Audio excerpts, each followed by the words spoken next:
Hello' বন্ধুসকল, আজি আমি অষ্ট্ৰেলিয়াৰ এখন ইংলিছ ফিল্ম 3096ক অসমীয়াত এক্সপ্লেইন কৰিবলৈ গৈ আছোঁ। এই ফিল্মখন নাতাশা কেম্পুছ নামৰ এগৰাকী ছোৱালীৰ সত্য ঘটনাৰ ওপৰতে আধাৰিত।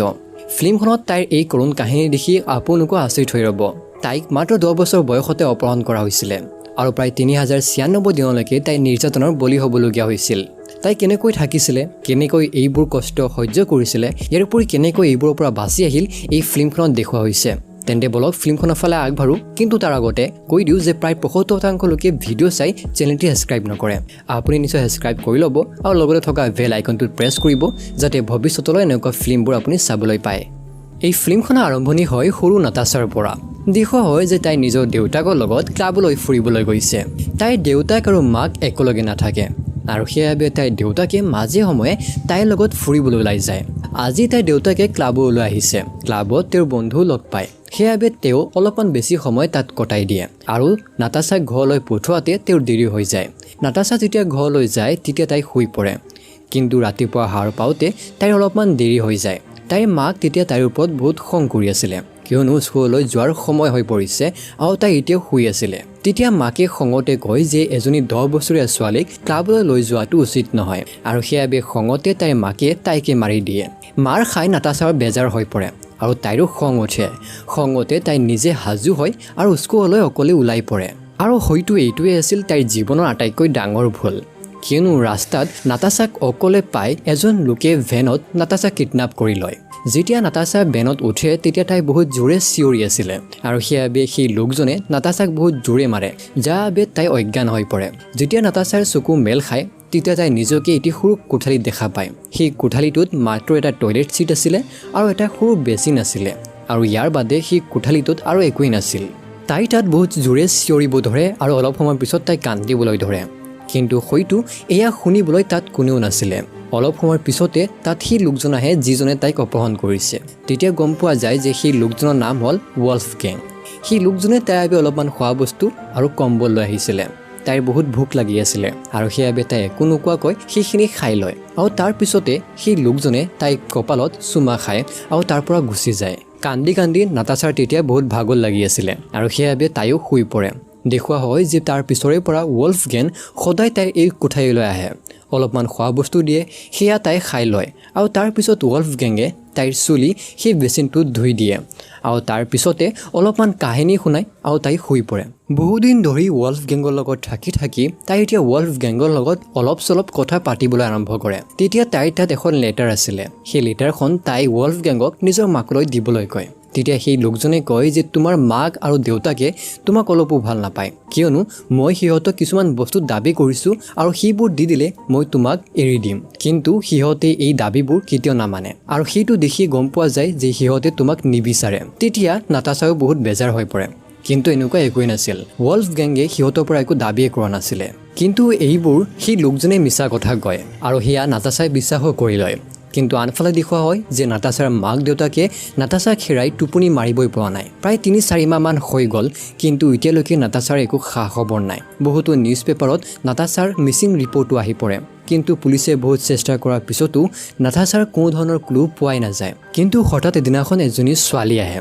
সেই ছোৱালীজনী নাতাশাক অপহৰণ কৰাৰ সময়তে তাতেই আছিলে, কিন্তু সেই ছোৱালীজনী অপহৰণকাৰীৰ মুখখন দেখা পোৱা নাছিলে। কিন্তু তাই পুলিচক কয় যে মই এখন হোৱাইট ভেনত নাতাশাক উঠাই লৈ যোৱা দেখা পাইছিলোঁ আৰু সেইবাবে তেতিয়াৰ পৰা পুলিচে হোৱাইট ভেনসমূহ বিচাৰি থাকে। সিহঁতে বহুতো মানুহক লৈ আনে আৰু তাৰে ভিতৰত ৱল্ফগেঙো আছিলে, কিন্তু ৱল্ফগেঙে পুলিচক ভালদৰে বুজোৱাত সক্ষম হয়। সি কয় যে সিদিনাখন মই ঘৰতে আছিলোঁ, কিয়নো মোৰ কাম নাছিলে। যেতিয়া পুলিচে গাড়ীখন ভালদৰে চায় তেতিয়া তাতেও কোনো ধৰণৰ ক্লু সিহঁতে বিচাৰি নাপায় আৰু ৱল্ফগেং সিদিনাখন তেনেকৈ বাচি যায়। এনেকৈ আৰু 3-4 মাহমান গুচি যায়। দেখুওৱা হয় যে ৱল্ফগেঙে সেই কোঠালিটোত এখন চেয়াৰ, এখন টেবুল, এটা স্পীকাৰ আৰু কিছুমান কাগজ কলম লৈ আহিছে। সেই স্পীকাৰটোৰ জৰিয়তে ৱল্ফগেঙে সদায় তাইক কয় যে ভাল হ'ব যদিহে তুমি মোৰ কথাবোৰ মনে মনে মানি লোৱা আৰু তুমি এইটো চিন্তা নকৰিবা যে তুমি ইয়াৰ পৰা ওলাই যাব পাৰিবা। আৰু সেইবাবে তাইও মানি লয় যে হয়তো তাই আৰু ইয়াৰ পৰা কেতিয়াও ওলাব নোৱাৰিব। আৰু এনেকৈ বহুদিন পাৰ হৈ যায়। প্ৰায় 4 বছৰমান পিছতে দেখুওৱা হয়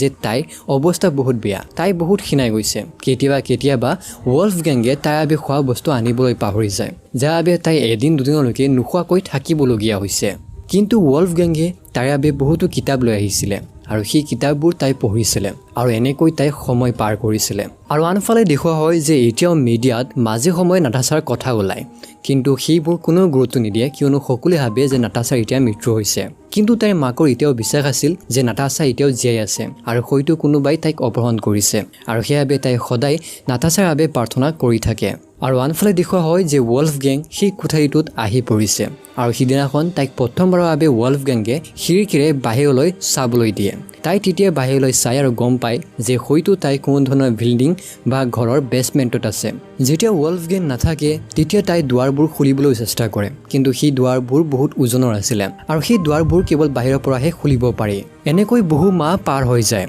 আৰু এতিয়া ৱল্ফগেঙৰ চৰিত্ৰটো সলনি হ'বলৈ ধৰে সি এতিয়া নাটাছাক নগ্ন হৈ গা ধুবলৈ কয় আৰু যদিহে পাৰা তেতিয়াহ'লে নগ্ন হৈ গোটেই ৰাতি শুই যোৱা গা ধোৱাৰ সময়তো নাটাছাক দুৱাৰখন বন্ধ কৰিবলৈ নিদিয়ে কিন্তু এতিয়া নাটাছাক অলপমান সি স্বাধীনতা দিয়ে সেইবাবে নাটাছাই অলপমান ভালদৰে গোটেই কোঠালীবোৰত খোজ কাঢ়িব পাৰে কিয়নো তাত মাত্ৰ এটা কোঠালী নাছিলে আৰু দেখুওৱা হয় যে নাটাছাক আগতে নিজৰ কাপোৰবোৰ পিন্ধিবলৈ দিছিলে কিন্তু এতিয়া ৱল্ফগেঙে নাটাছাৰ বাবে কিছুমান কাপোৰ কিনিও আনে এইবোৰ দেখি নাটাছা বহুত সুখী হয় কিয়নো তাই বহুত বছৰ পিছতে ছোৱালীৰ কাপোৰ পিন্ধিবলৈ পাইছিলে কিন্তু আৰু অলপ সময় যোৱাৰ পিছতে ৱল্ফগেঙৰ আচল ৰূপটো ওলাই পৰে দেখুওৱা হয় যে এতিয়াৰ পৰা সি নাটাছাৰ লগত দৰ্শন কৰিবলৈ ধৰে আৰু নাটাছাই এইবোৰ মনে মনে মানিবলগীয়া হয় কিয়নো তাইৰ তাত আৰু একো উপায় নাছিলে তাৰ নিৰ্যাতনবোৰ আৰু ভাৰিবলৈ ধৰে দেখুওৱা হয় যে কেইদিনমান যোৱাৰ পিছতে সি নাটাছাৰ চুলিখিনিও কাটি দিয়ে তাই যিমানে ডাঙৰ হৈ আহিছিলে সিমানে তাৰ নিৰ্যাতনসমূহ বাঢ়ি আহিছিলে দেখুওৱা হয় যে ঘৰৰ সকলোবোৰ কাম এতিয়া নাটাছাই কৰিবলগীয়া হৈছিল আৰু ইয়াৰ উপৰি মাজে সময়ে ৱল্ফগেঙে তাইক খাবলৈ দিয়া নাছিলে তাই খোৱা বস্তুবোৰ বনাবলগীয়া হৈছিল কিন্তু যেতিয়া সিহঁত খাবলৈ বহে তেতিয়া ৱল্ফগেঙে তাইক খাবলৈ নিদিয়ে এদিনাখন যেতিয়া তাই অলপমান খাবলৈ চেষ্টা কৰে তেতিয়া ৱল্ফগেঙৰ বহুত খং উঠে আৰু সি নাটাছাক বহুত বেয়াকৈ মাৰিবলৈ ধৰে সিদিনাখন সি নাটাছাক কয় যে নাটাছাক সি প্ৰায় 1 বছৰৰ পৰাই ফ'ল' কৰি আছিলে ৱল্ফগেঙে যেতিয়া 9 বছৰীয়া নাটাছাক প্ৰথমবাৰৰ বাবে চাইছিলে তেতিয়াই সি তাইৰ প্ৰতি আকৰ্ষিত হৈ পৰিছিলে সি কয় যে এই বেছমেণ্টটো বনাবলৈ তাৰ প্ৰায় 1 বছৰমান সময় লাগিছিলে দেখুওৱা হয় যে এদিনাখন ৱল্ফগেঙে নাটাছাক নিজৰ গাড়ীখনত বহাই বাহিৰলৈ ওলাই লৈ যায় সি এখন শ্বপিং মললৈ যায় তাত নাটাছাই অলপমান ফুৰিব পাৰে কিন্তু তাই ইমান সাহস নাছিলে যে তাই মানুহক ক'ব যে তাইৰ লগত কি হৈ আছিলে কিয়নো তাইৰ মনৰ ভিতৰত বহুত ভয় আছিলে আৰু সেই ভয়ৰ বাবে তাই কাকো একো ক'ব নোৱাৰে আৰু তাৰ পৰা গাড়ীতে উভতি আহিবলগীয়া হয় ৱল্ফগেঙৰ সেই নিৰ্যাতন আৰু দৰ্শন এতিয়াও চলি আছিলে এইবোৰ এতিয়া তাই প্ৰায় সহ্য কৰিব নোৱাৰা হৈছিল কেইদিনমান পিছতে দেখুওৱা হয় যে ৱল্ফগেঙে নাটাছাৰ লগত স্কেটিং কৰিবলৈ এখন ঠাইত গৈছে সেই ঠাইখনত যোৱাৰ পিছত নাটাছাই এটা আইডিয়া ভাবে আৰু তাই ৱাছৰুমত সোমাই পৰে ৱাছৰুমতে এগৰাকী মহিলা আছিলে সেই মহিলাগৰাকীক তাই সকলোখিনি কথা কয় কিন্তু সেই মহিলাগৰাকীয়ে তাই ভাষা বুজি নাপায় কিন্তু এই গোটেইবোৰ কথা ৱল্ফগেঙে বাহিৰৰ পৰা শুনা পায় আৰু সেইবাবে সি তাৰ পৰা তাইক লৈ যায় ঘৰলৈ গৈ তাইক বহুত মাৰে আৰু কয় যে যদিহে তুমি এই কথাবোৰ কাৰোবাক কোৱা তেতিয়াহ'লে বন্দুকৰ জৰিয়তে মই তোমাকো মাৰিম আৰু সেই লোকজনকো মাৰি পেলাম তাই ভাবি আছিলে যে মাৰ খাই থকাতকৈ আত্মহত্যা কৰাই ভাল আৰু সেইবাবে তাইৰ মূৰত এতিয়া আত্মহত্যাৰ ভাৱ আহি পৰিছিলে যেতিয়া দিনাখন ৱল্ফগেং ঘৰত নাছিলে তেতিয়া তাই টিস্যু পেপাৰসমূহত জুই লগাই দিছিলে আৰু জুই লগাৰ ফলতে গোটেই কোঠাৰীটোতে ধোঁৱা বিয়পি পৰিছিল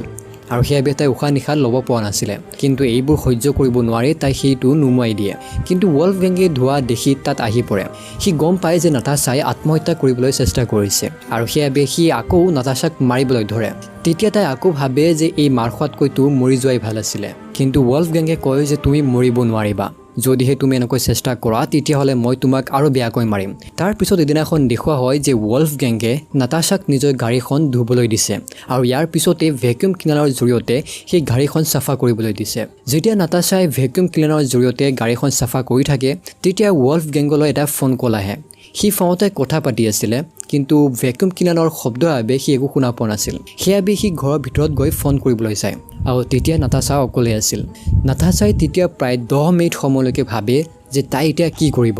তাৰ পৰা পলাই নিজৰ স্বাধীন জীৱন জীয়াব নে ইয়াতেই ৱল্ফগেঙৰ এই অত্যাচাৰসমূহ সহ্য কৰিব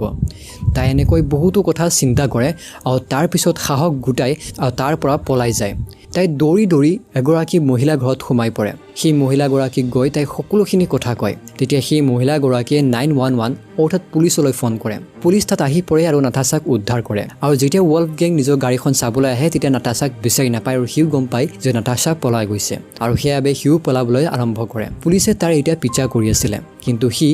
সি ৰেলৱে ট্ৰেকলৈ যায় আৰু তাতে নিজে আত্মহত্যা কৰে আৰু আনফালে দেখুওৱা হয় যে নাটাছাক নিজৰ মাক দেউতাকৰ ওচৰলৈ লৈ যোৱা হৈছে তাই কেনেকৈ এই 8 বছৰ সময় পাৰ কৰিল সেয়া হয়তো আপোনালোকে ভাবিবই নোৱাৰিব তাইৰ ভাগ্য হয়তো বহুত ভাল আছিল যে তাই এইবোৰৰ পৰা বাচি আহিব পাৰিলে কিয়নো এটা সৰু কোঠালিত প্ৰায় 8 বছৰ সময়লৈকে এজন মানুহ থাকিব পাৰিব এয়া আমি ভাবিবই নোৱাৰিম হয়তো তাইৰ মাকৰ সেই প্ৰাৰ্থনাবোৰ ঈশ্বৰে শুনা পাইছিলে আৰু সেইবাবে নিৰ্যাতনৰ বলি হোৱাৰ পিছতো তাই বাচিবলৈ সক্ষম হ'ল আৰু তাৰ পিছত নাটাছা কেম্পুছে নিজেই এই কাহিনীটো লিখিলে আৰু সেই কাহিনীটোৰ ওপৰতে এই